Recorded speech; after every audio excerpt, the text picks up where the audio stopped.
so I just wanted to do another quick little video.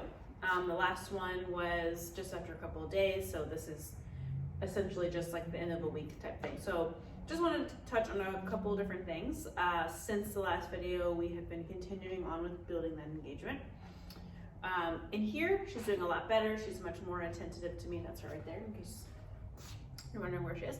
As soon as we get outside, I become trouble lover, and she's just super motivated by her environment. So mostly typical puppy stuff, but I know like that's getting her into trouble, and she's getting into things and then blowing you off and things like that. So I'm totally cool with the dog being curious about their environment, but I want to make sure that when I ask for their attention, I have it. So what I was finding was that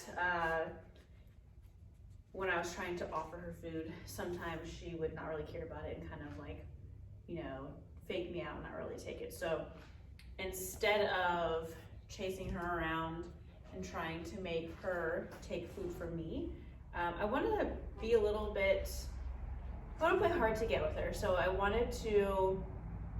use some movement to get her to pay a little bit more attention to me. So, I essentially would just walk up and down. Sorry, my brain's turning off. Walk up and down, and because she just is so like, wow, everything's happening around me, she would dart out in front of me. Every time she runs ahead of me, I stop and I turn and walk the other direction. So she is meeting the end of the leash, and I kind of make my arm like jello, so it's not just like a correction or anything like that. She'll meet the end of the leash, but when she turns back, because I keep walking the opposite way, I'm not paying any attention. I'm totally ignoring her. I'm just walking. When she turned around to face me, it's just the picture of me walking away. So it's not me delivering any type of a correction. She is meeting pressure by means of her actions. So I'm wanting her to think that it's her idea to pay more attention to me, so that she doesn't feel the leash pressure, so that she is able to keep up with me. So I'm using that movement to cause a little bit of disorientation, because she's just going on autopilot. Ding, ding, ding, ding. So when she turns around and sees me, I'm walking the opposite direction, so then she starts to follow me, and then she gets up ahead of me again, I turn and walk the opposite direction. So a couple repetitions of that, and she's like, wow, I really need to pay attention to where Miss Brittany's going, so that I get left alone, essentially. So when that moment happens, I harness the engagement, and I mark it with that yes marker, and I pay her. So then I show her, hey, not only do you not have leash pressure being applied to you, but you're also getting a reward from me for just paying attention. And I'm not going to cheerlead it. I'm just going to, yes, pay her, and then continue walking on. So she's just finding value in paying attention to me, and there's no application of any type of pressure. So that's going to be a very, very low key way to get her paying more attention to me. And anytime she resumes checking out, then I'll just go right back to that practice. It's not going to be perfect. I've only done it a couple of times.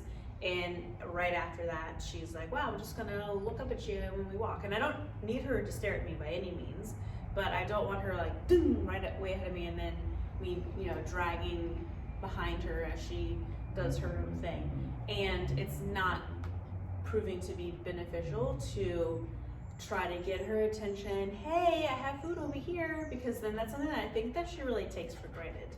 And most dogs are like that, where they have everything that they need in life.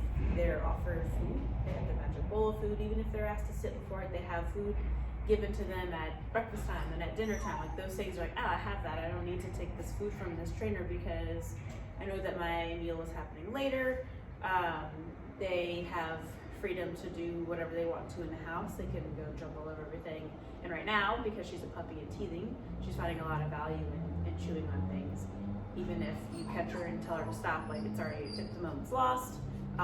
Free affection. Anytime she comes up to you, you give her all the cuddles and loves. So then when we're like, hey, I need you to do this for me, she's like, well, if I feel like it, I will, but I don't need to, because I don't need to make my situation better. So thinking of how you feel about her, where you want her to pay you any attention at all, like when she's running around, you call it, I can't talk.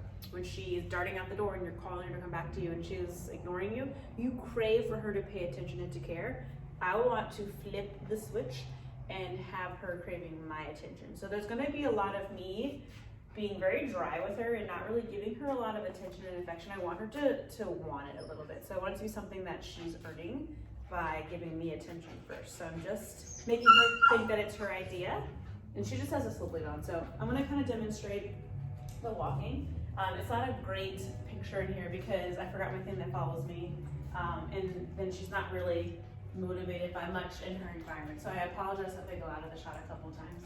But I'm just gonna walk up and down and she starts dragging to go do other things. I'm just gonna walk in the opposite direction. And then when she starts following me, that leash pressure turns off and I leave her alone. I'm just keeping my hand still. And we've done this a bunch of times now, so she gets the picture pretty quickly of, I just pay attention to the handler and where she's going. Yes. Then I leave her alone again. Very, very low criteria. I just want her happily following me around. Yes. She's checking in with me and paying attention. Starting out small, really didn't do a lot of this in the training room just because she's not invested in paying attention to anything else. Out front, which is where we really started it, where the next level, if you will, of distractions, usually I just kind of hang out in front of the kennel. We'll start going up and down the street, then we'll go on field trips, but I'm not gonna move to those next levels until I have the engagement and paying attention that I want. Yes, good girl. The other thing that I have been working on is teaching an out. So for me, when I use the command out, that means to move away from a resource. So I kind of use it as an all-encompassing term of leave, don't jump on me, don't remove yourself from a toy, food, something that you're chewing, whatever. But first I want to create that muscle memory first. So what I'm doing right now is playing around with a little bit of when she comes up to me, I will say the word out and then I will toss food away. Out. So I'm teaching her that muscle memory of when she hears out, she moves backwards. So first right now it's going to be on me. Out. Girl. Out. And then I'll start, we're not quite there yet. I'll start doing it away from, yes, I'll start doing it away from a resource, something away from me. So how I usually start that is I'll take a bowl of food and I'll only have like 2 or 3 kibbles in it. And as soon as she finishes eating and she lifts her head up, I'll say the word out. So it's pairing that motion of leaving something with the word out. I don't want to create resource guarding, so I'm not going to pull her away from an actual bowl of like filled with food. I don't want to do any of that. I just want to create the muscle memory. And I'm not going to get too ahead of myself. That's something that we haven't really started yet. But I'm switching it out with something high value for me. So she's finishing a couple of kibbles.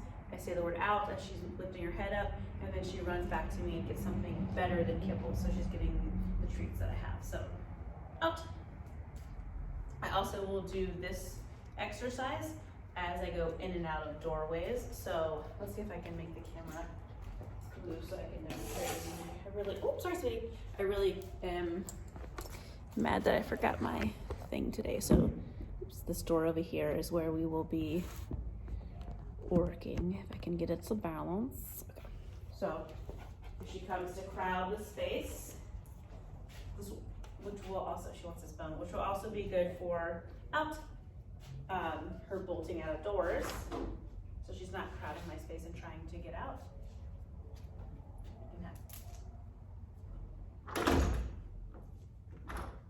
Out as they come in and make her move away. She wants this bone, so she doesn't care. But things like that, little exercises like that. So I'm saying out, and then after I say out, I step in and toss the treat away. So it's going to eventually be out is the command. And I'll switch it over to where when I say out, I won't have food, I'll just say out. And as she moves backwards, because she's created that muscle memory, I'll mark it yes, and then she can get food. So then I'll make it a behavior. It's not quite there yet. Oh, you got your bone? Out, yes. So something like that. She has a little bone, Good. Okay, and then she can go back to having the bone again.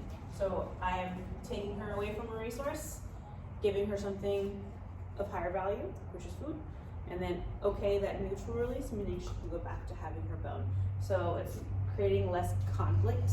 If I always take her away from something she really likes and I don't give her anything in return, and she always has to give up that resource, that's where that possession comes from. So even if something like she's chewing on wood, like your furniture or things like that, and you say out, if she really wants it, she's going to become possessive of it and be less likely to really relinquish it. So right now, that's not probably an issue just because she's a puppy and she's chewing because she's TVing and she's just a little crazy girl. But that's certainly something that can happen. Right now, we're just really teaching her the behaviors and expectations within what those behaviors mean.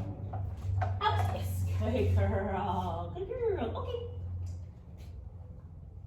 Yeah.